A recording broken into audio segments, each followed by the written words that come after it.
سے منع نہیں فرمایا تو پھر تو کوئی گناہ نہیں. بالکل صحیح نہیں فرمایا. میں آپ کو واضح کرتا ہوں کیونکہ عربی میں ہے قرآن کریم، اور عربی سمجھنے کے لیے تمام مسلم علماء بلا استثناء زمانہ جاہلیت کی عرب سے بھی سند حاصل کرتے ہیں. اور قرآن کریم کی جتنی تفسیریں ہیں ان میں آپ پرانے شعراء کا قول دیکھیں گے یہ بتانے کے لیے کہ کیونکہ کلام عربی میں ہے اس لیے اہل عرب کی زبان میں اس کو سمجھنا چاہیے. جو مستند ہے اس کے مطابق اس کا ترجمہ کرو ورنہ تم غلط کرو گے. قرآن کریم کے علاوہ لفظ خاتم عربوں میں عام مستعمل تھا.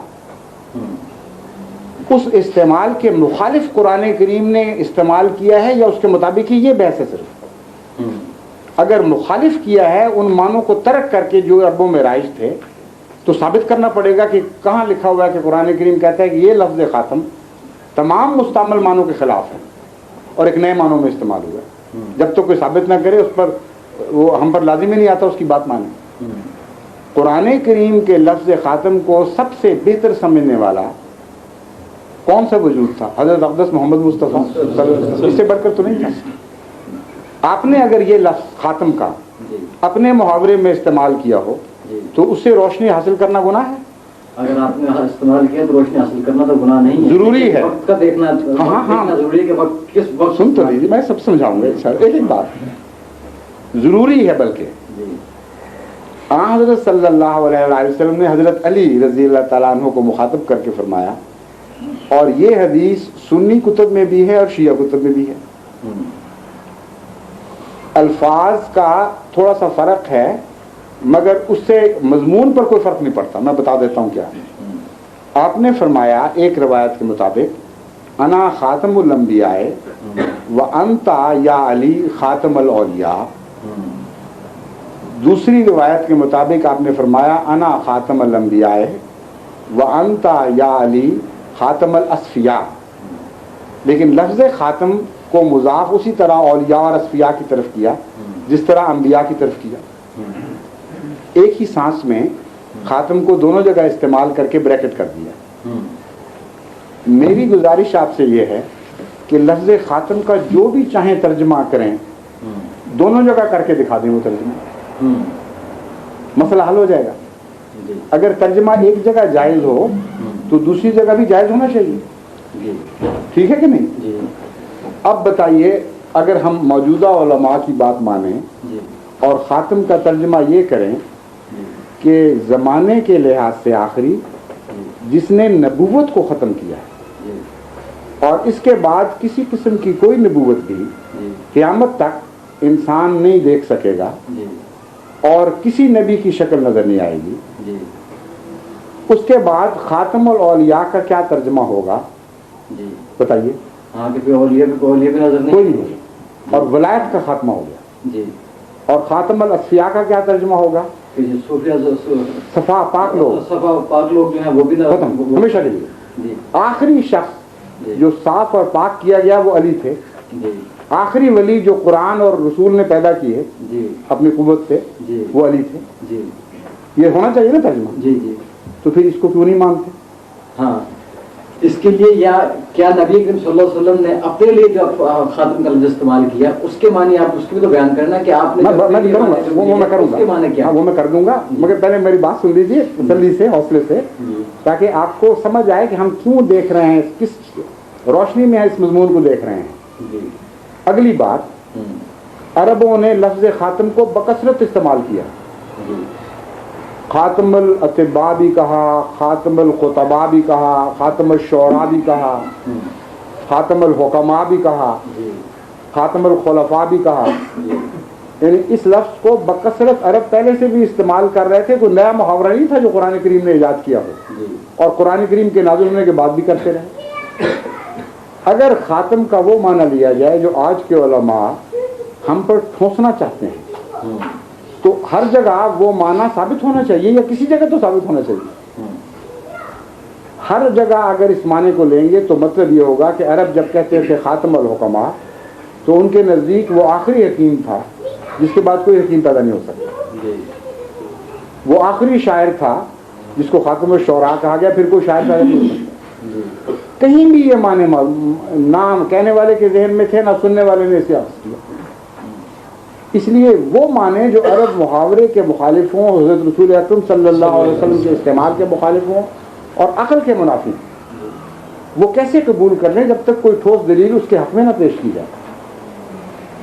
اصل بات یہ ہے کہ جب آپ لفظ خاتم کا مفہوم عرب محاورے کی روشنی میں سمجھیں تو نہ صرف یہ کہ یہ اعتراض اٹھ جاتے ہیں جو بھی میں نے آپ کے سامنے رکھے، بلکہ حضرت اقدس محمد مصطفیٰ صلی اللہ علیہ وسلم کی حقیقی شان اس طرح ابھرتی ہے کہ دوسرے معنوں میں اس کا عشر اشیر بھی ظاہر نہیں ہوتی. وہ شان اگر حضرت صلی اللہ علیہ وسلم سے سچی محبت کا دعویٰ ہے تو پھر وہ معنی قبول کریں جو زیادہ شایان شان ہو، نہ کہ جو شان گرانے والے ہیں.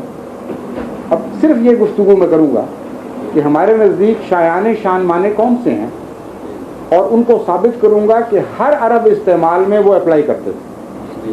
پھر بات کھل جائے گی نا. بات ہمارے نزدیک خاتم کا معنی جب بھی عربوں نے اسے استعمال کیا اس مضمون میں بہترین اور چوٹی کا قرار دینے کے لیے استعمال کیا. جب کہا متنبی خاتم الشعراء تھا تو ہرگز یہ مراد نہیں تھی کہ متنبی آخری شاعر ہے جس کے بعد شاعر پیدا نہیں ہوگا، یہ شعر ختم ہو گئے. مراد یہ تھی کہ شعر کی دنیا میں مقام کے لحاظ سے آخری وجود آ گیا ہے، اس سے بلند تر کوئی شاعر پیدا نہیں ہو سکتا. جب یہ کہا کہ آخری حکیم تو مراد تھا حکمت کی دنیا میں یہ سب سے بلند تر ہے. اور یہ لفظ خاتم زمانے کے ساتھ تعلق ہی نہیں رکھتا، یہ ماضی پہ بھی مار کرتا ہے اور مستقبل پہ بھی مار کرتا ہے. آخری جو لفظ ہے وہ ایک کونا صرف رکھتا ہے، وہ زمانے کے معنوں کے بغیر آخری کہلا ہی نہیں سکتا. زمانے میں آخری، لیکن مقام میں آخری جو ہے اس کا زمانے سے کوئی تعلق نہیں. وہ سب سے پہلے ہو کر بھی آخری ہو سکتا ہے. اور یہ تشریح 100% رسول اکرم صلی اللہ علیہ وسلم کی اپنی تشریح کے مطابق ہے. آپ نے فرمایا کنتو خاتم الانبیاء وکان آدم منجدل بین الطین والماء، کہ آدم اپنی تخلیق کے مٹی اور پانی میں ابھی کروٹیں بدل رہا تھا، میں اس وقت بھی خاتم تھا.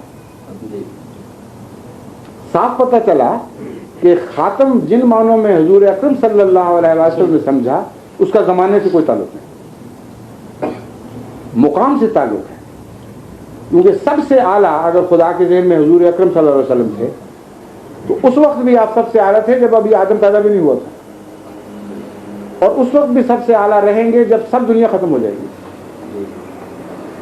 اور انہی معنوں میں ہم لفظ خاتم کو استعمال کرتے ہیں کہ اپنے مضمون میں آخری وجود جس سے بلند تر مقام کسی دوسرے کو نصیب نہیں ہو سکتا. اور ہمارے نزدیک یہی مضمون ہے جو معراج میں تصویری رنگ میں بیان فرمایا گیا. یہاں قولی طور پر جو بیان فرمایا گیا وہ تصویر میں معراج میں دکھا دیا گیا.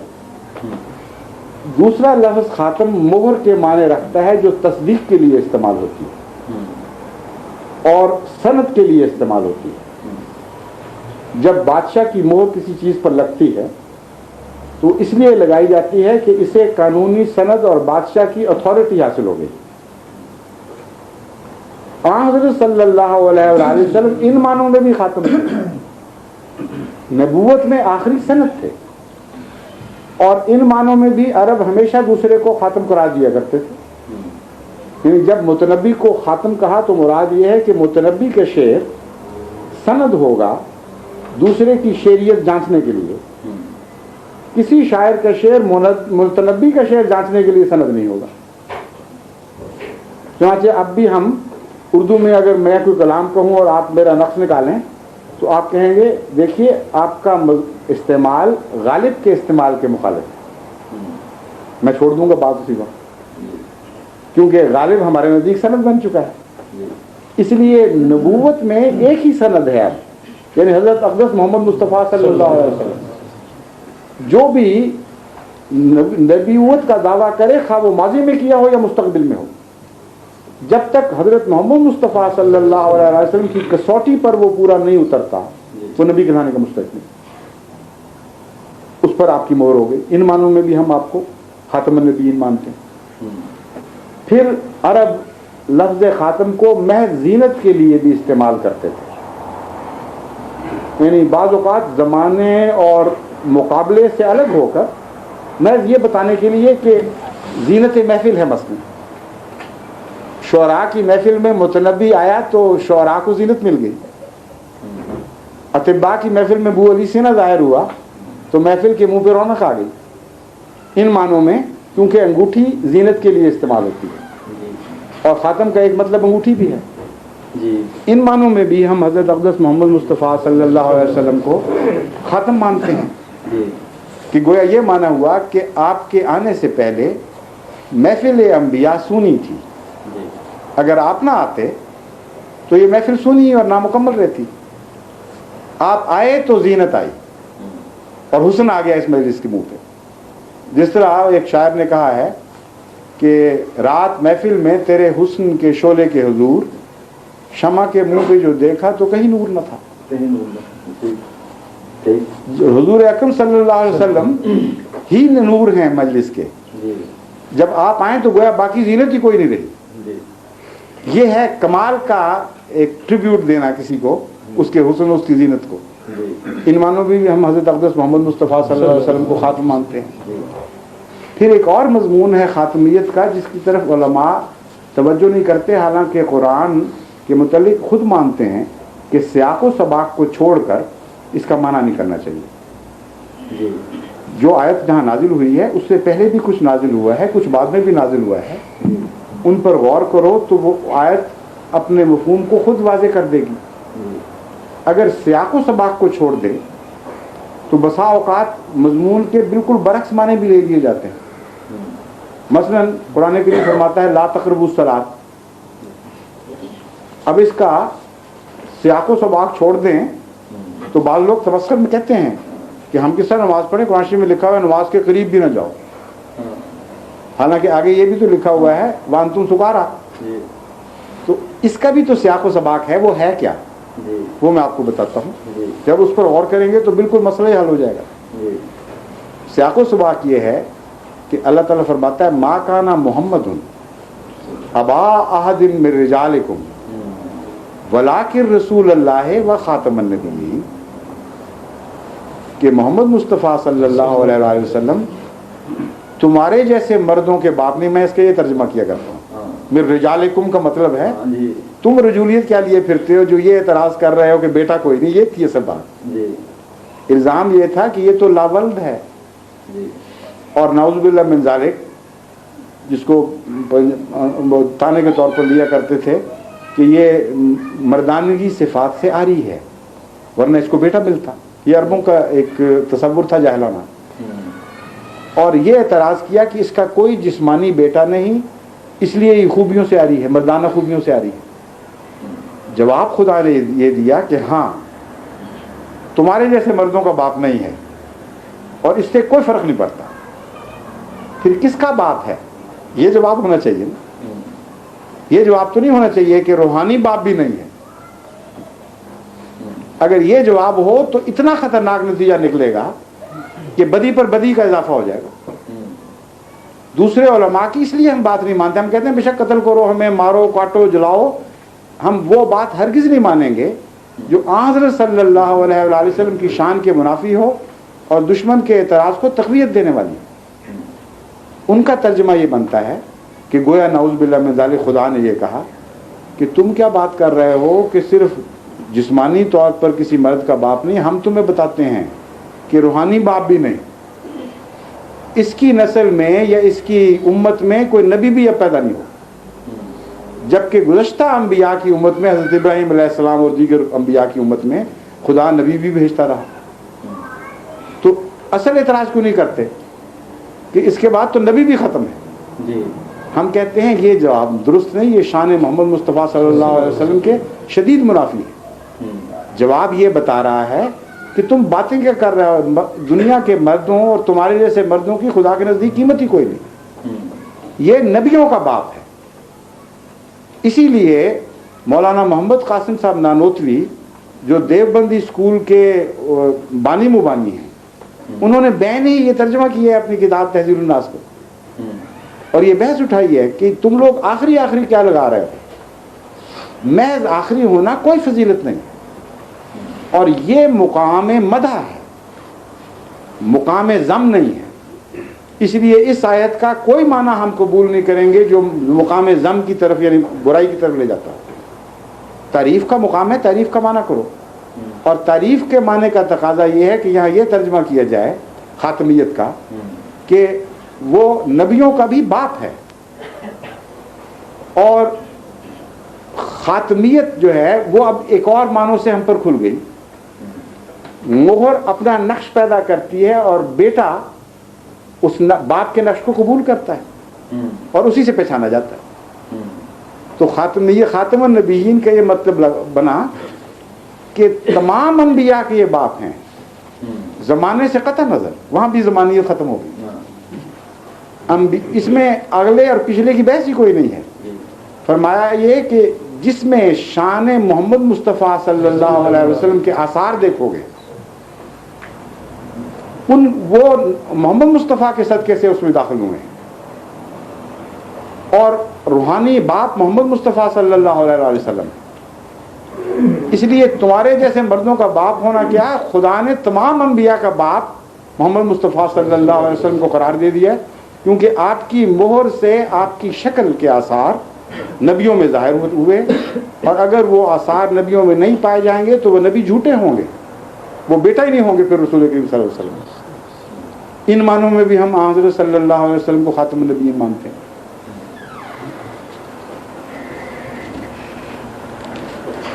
ان معنوں کے حوالے سے خاتم النبیین جو معنوی بات ہے, تو پھر یہ سوال یہاں پر ایک بہت بات پیدا ہوتی ہے کہ جو کہ یہ محاورہ عرب میں رائج تھا, اور عربی زبان پر ظاہر ہے کہ عرب جو ہے وہ عبور ہے ان کو. بالکل صحیح ہے. یہ ایسا کیوں نہیں ہوا کہ آج تک وہاں پر اسی بات کو یا اس حوالے کو جو مرزا صاحب نے خود اپنے حوالے سے متعارف کرایا, انہوں نے کیوں نہیں قبول؟ میں بتا دیتا ہوں, بڑی آسان بات ہے.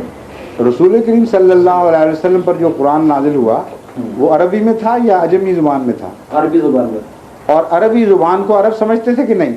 بالکل سمجھتے ہیں. اور قرآن کہتا ہے یہ معجزہ ہے, یہ فصیح و بلیغ کلام ہے, اس سے بہتر کلام ہو ہی نہیں سکتا, اور انسان اس کو بنا ہی نہیں سکتا. جی. اس بات کی سمجھ اس وقت عربوں کو کیوں نہ آئی؟ یہ سمجھ یہ تو خاندان کے بڑوں کو کیوں نہ آئی؟ خدا اور بالخدا والی بات ہے. بس یہاں بھی یہی وہ بات ہے, یہاں بھی یہی بات ہے. میں نے آپ کو بتایا کہ خدا اس وقت امامت کو اپنے ہاتھ میں لیتا ہے جب زمانہ بگڑ چکا ہوتا ہے, جب تقویٰ میں نقص آ جاتا ہے, اور جب تقویٰ میں نقص آ جائے تو پھر علم ہدایت نہیں دیا کرتا.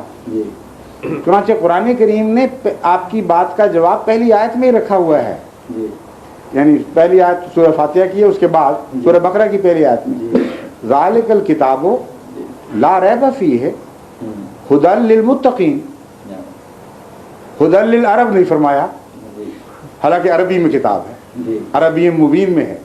ھدی للعجم نہیں فرمایا, ھدی للعالم نہیں فرمایا, فرمایا ھدی للمتقین.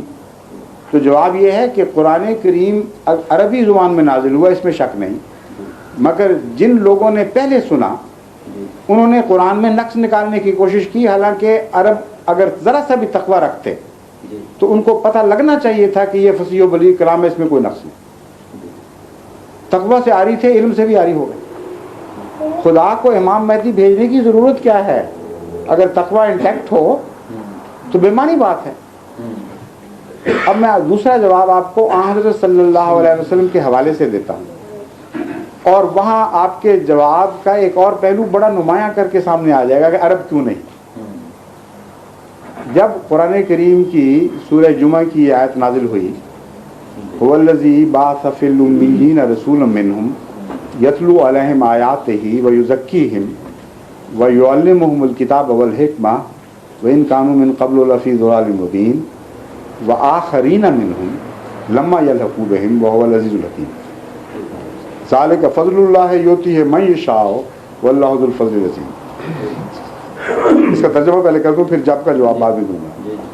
ترجمہ یہ ہے کہ وہی خدا ہے جس نے ان پڑھ غیر تعلیم یافتہ لوگوں میں انہی میں سے ایک رسول برپا فرمایا.